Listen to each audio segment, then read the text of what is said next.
Good morning class seventh.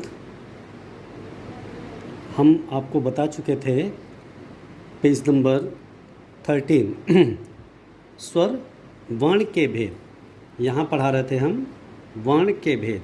वर्ण के कितने भेद होते हैं? तो वर्ण के देखिए, वर्ण के दो भेद होते हैं। वर्ण के कितने भेद होते हैं? तो वर्ण के दो भेद होते हैं, पहला स्वर और दूसरा व्यंजन। वर्ण के दो भेद होते हैं।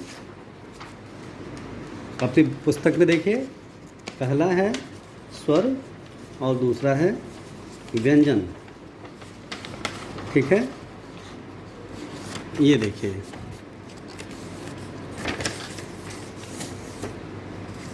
यहाँ पर देखिए आप वर्ण, देखिए ये वर्ण के कितने भेद?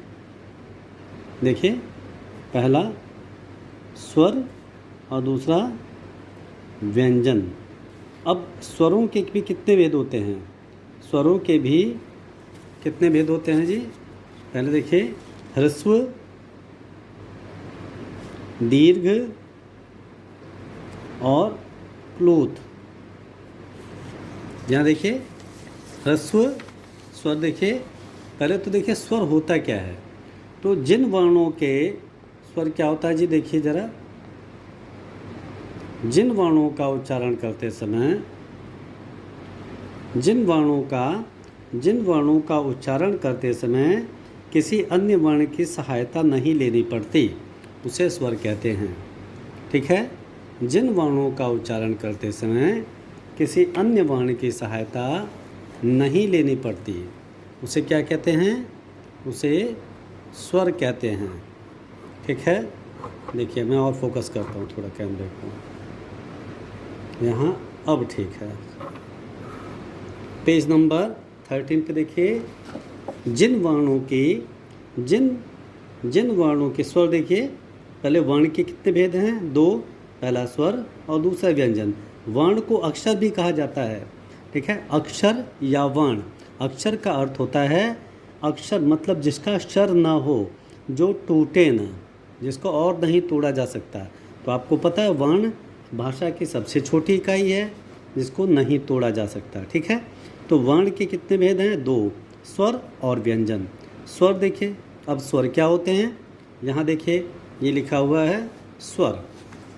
तो स्वर वे होता है जिन वर्णों का उच्चारण करते समय किसी अन्य वर्ण की सहायता नहीं लेनी पड़ती, उन्हें स्वर कहते हैं। ठीक है, स्वरों का उच्चारण स्वतंत्र रूप में बिना किसी अक्षर की सहायता से किया जाता है। वही बात है, मतलब स्वर वो होते हैं, वो अक्षर होते हैं, स्वर या वो वर्ण होते हैं जिनका उच्चारण करते समय हमें किसी की हेल्प नहीं लेनी पड़ती, किसी दूसरे अक्षर की हेल्प नहीं लेनी पड़ती। ठीक है, उसे हम क्या कहते हैं? उसे स्वर कहते हैं। और ये कितने हैं? हिंदी में याद रखें, हिंदी में 11 हैं। अ, आ, ई, उ, री, ए, ओ, औ। अच्छा, संस्कृत भी पढ़ते होंगे आप। तो संस्कृत में कौन से ऐसे स्वर हैं जो हिंदी में नहीं हैं? संस्कृत में स्वरों की संख्या 13 है, आपने पढ़ा होगा, लेकिन हिंदी में स्वरों की संख्या 11 है। तो संस्कृत में कौन से स्वर हैं जो हिंदी में नहीं हैं? देखिए, संस्कृत में ये एक लृ शब्द है, स्वर है लृ। और दूसरा क्या है? ये बड़ा री। हिंदी में छोटा वाला है, संस्कृत में बड़ा है, और ये छोटा है। तो ये दो स्वर संस्कृत में हैं जो हिंदी में नहीं हैं। अब 13 - 2 निकाल दीजिए तो कितना बचा? 11। तो हिंदी में स्वर कितने हैं? 11 हैं, 11 हैं। देखो 11, अ, आ, ई, उ, री, ए। अब आप कहोगे ए हो गया, ओ, औ हो गया, अंग अह कहाँ गया? ये अंग, ये और ये अह, ये कहाँ गया? स्वरों के साथ इसे भी देखते होंगे आप, लेकिन ये स्वर नहीं हैं। ये क्या हैं? ये अंग में ऊपर वाला अंग के बिंदु, ये अनुस्वार है, अनुस्वार, और ये विसर्ग, इसे विसर्ग हैं। तो ये स्वर नहीं हैं, स्वरों के साथ इन्हें रखा जाता है। अंग अह को याद रखिए, अंग और अह को स्वरों के साथ रखा जाता है, किंतु ये स्वर नहीं हैं, ये विसर्ग हैं। सॉरी, स्वर नहीं हैं, ये अयोगवाह हैं। अयोगवाह का अर्थ होता है जिसका अ के साथ योग हो। तो अ के ऊपर ही ये बिंदी लगी है, आप देखिए, ये देखिए ध्यान से, ये अंग की बिंदी कहाँ लगी है? अंग की बिंदी अ के ऊपर ही लगी है।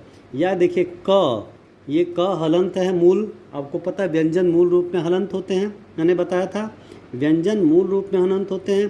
तो हलंत के प्लस ये अ लगा के अंग लगा गया तो क्या हो जाएगा? ये कंग। और ये आप इसे और देखिए, क हलंत है, यदि अ लगा के विसर्ग लगा दिया जाएगा तो क्या हो जाएगा? ये कह। थोड़ा सा बेटा ये डेटा की वजह से, कैमरे की वजह से साफ नहीं आ रहा है, लेकिन आप इसे ध्यान से पढ़िएगा तो आपको ज़रूर सब समझ में आएगा। तो ये अंग और अह, यहाँ पे अंग और अह ये स्वर नहीं हैं, ये विसर्ग हैं। ठीक है, अब आते हैं स्वरों। स्वर के भेद कितने हैं जी? तो स्वर के कितने भेद हैं? मूल रूप में स्वर के 2 ही भेद हैं, लेकिन 3 भेद भी कहे जाते हैं। स्वर के कितने भेद हैं जी? अब यहाँ पे देखिए ध्यान से, स्वर, स्वर के ये आप ऐसे कर दीजिए, स्वर के 3 भेद। पहला क्या है? ह्रस्व, दूसरा दीर्घ, और तीसरा प्लूत। अब आप ये समझ लीजिए, एग्जाम्पल ले लीजिए, किसी वर्ण को, किसी स्वर को बोलने में यदि 1 सेकंड लगे, और किसी को बोलने में यदि 2 सेकंड लगे, और किसी को बोलने में यदि 2 से अलग सेकंड लगे, 3, 4, 5, 6, 7, 8, तो जिस स्वरों को बोलने में सबसे कम समय लगता है, यहाँ पे सबसे कम समय लगता है, तो उनको क्या कहा जाता है? ह्रस्व कहा जाता है। ह्रस्व मतलब छोटा, सबसे कम। जैसे आप इसे कहते हैं, जब आपसे लिखाते हैं तो आप कहते हैं ना, सर पिता में कौन सी मात्रा लगेगी, छोटी या बड़ी? कौन सी की मात्रा लगेगी, छोटी या बड़ी? तो जहाँ पे छोटी मात्रा लगती है, जहाँ पे छोटी, क्योंकि 1 गुना समय लगेगा, पिता और पीता। ठीक है, जैसे सुरेश पानी पीता है और सुरेश के पिता आ गए, दोनों में अंतर है कि नहीं है? देखिए, पिता और पीता, तो यहाँ पे क्या लगा? 2 सेकंड, मान लो 2 गुना समय लगा, और यहाँ पे 1 गुना समय लगा। तो जहाँ पे 1 गुना समय लगता है, जहाँ पे छोटी मात्रा होती है, छोटी वाली मात्रा, उन्हें ह्रस्व कहा जाता है। ह्रस्व स्वर, इन स्वरों के उच्चारण में कम से कम समय लगता है, उसे ह्रस्व स्वर कहते हैं। तो ये देखिए, आपकी पुस्तक में भी ह्रस्व स्वर दिखाई दे रहा है आपको, आशा है दिखाई दे रहा होगा, नहीं तो आप पेज नंबर 13 पे भी देख लीजिएगा खोल के। ह्रस्व स्वर, इनको मूल स्वर भी कहा जाता है। ठीक है, ह्रस्व या मूल यानी प्राथमिक, मूल। जैसे जिन स्वरों के उच्चारण में 1 मात्रा काल में किया जाता है, उन्हें ह्रस्व स्वर कहते हैं, इन्हें मूल स्वर भी कहते हैं। 1 मात्रा काल मतलब समय 1 मात्रा के, यानी कम से कम समय, एक समय, मान लो फॉर एग्जांपल 1 सेकंड, तो 1 सेकंड में जिसका उच्चारण किया जाए, या 1 सेकंड से छोड़ा एक मात्रक बना लो आप, एक समय की एक पैमाना बना लो, 1 गुना, जहाँ पे 1 गुना समय लगे 1 टाइम, और जहाँ पे 2 टाइम लगे, और जहाँ पे मोर देन 2 टाइम लगे। ठीक है, तो यहाँ पे ह्रस्व स्वर में 1 टाइम का समय लगता है। जैसे ई, उ, री, छोटे स्वर, तो कितने हैं जी? ये 4 हैं, अ, ई, उ, री। और मैंने बताया ना, री का बड़ा रूप भी होता है।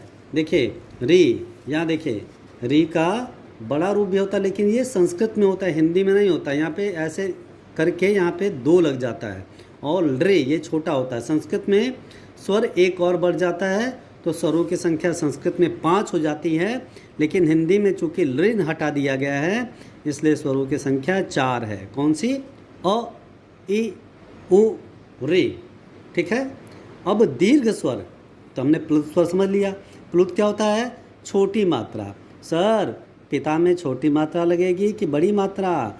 तो छोटी मात्रा लगेगी। क्यों? क्योंकि देखिए ज़रा बोल के देखिए, पिता, पिता और पीता, पीता क्रिया है। श्याम पानी पीता है। राधा कोल्ड ड्रिंक पीती है। राधा तो छोड़ो, अब तो राधा नाम ही नहीं रखते हैं, अब तनुषी रखते हैं। तनुषी कोल्ड ड्रिंक पीती है, ठीक है। और तनुषी के पिता आ गए, तो आप ध्यान दीजिए, पिता कम समय लिया जा रहा है, वन टाइम, ई की मात्रा, पिता छोटी ई। जहाँ कम समय लिया जाए वहाँ छोटी ई, जहाँ ज़्यादा समय लिया जाए टू टाइम, दो गुना, वहाँ बड़ी मात्रा लगेगी। आपकी मात्रा की गलतियाँ भी नहीं होंगी, ठीक है, मात्रा की गलतियाँ भी नहीं होंगी। देखिए जहाँ कम समय लगे वन टाइम, वहाँ छोटी मात्रा बोलने में, जहाँ ज़्यादा समय लगे वहाँ बड़ी मात्रा। तो हिंदी मात्रा में ऐसे ही होता है। हम निर्धारण कर सकते हैं लिखते समय कि छोटी मात्रा लगेगी या बड़ी मात्रा लगेगी, स्वर छोटा है या बड़ा है। तो अब बड़ा कैसे? टू टाइम लगेगा। जैसे हमने देखा पिता, छोटी ई, लेकिन हम कहेंगे पीता, ठीक है, तो बड़ी ई, पी, पी, डबल टाइम लग रहा है कि नहीं? पी वन टाइम लग रहा है और पी टू टाइम्स लग रहा है, जो समय है, टाइम है। तो यहाँ पे जो दो गुना समय लगे, दो गुना, टू टाइम्स, जहाँ पे टू टाइम्स समय लगे वहाँ पे क्या होता है? टू टाइम्स समय लगे तो ये दीर्घ, कौन सा स्वर होता है? दीर्घ स्वर होता है। जहाँ टू टाइम लगे वहाँ दीर्घ स्वर होता है। जैसे कोई भी देख लो, आज दुश्मनों को पीटा गया, पीटा गया, पीटा नहीं, दुश्मनों को पीटा गया। शत्रु की सेना भारतीय सेनाओं से पिट गई। तो ये देखिए, पिट गई और पीटा गया।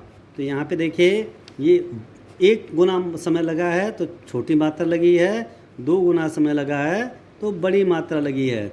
जहाँ पे बड़ी मात्रा लगती है उनको दीर्घ स्वर कहा जाता है। देखिए दीर्घ स्वर, जिन स्वरों के उच्चारण में एक मात्रा काल से अधिक समय लगता है, वह मोर देन वन टाइम, मतलब टू टाइम लगता है। मोर देन वन टाइम नहीं, मोर देन टू टाइम तो वो उससे प्लुत हो जाएगा। टू टाइम लगेगा, उन्हें दीर्घ स्वर कहते हैं। तो आप देखिए संयुक्त स्वर, ये ए ए ओ औ कौन से हैं? ए ए ओ औ संयुक्त स्वर हैं।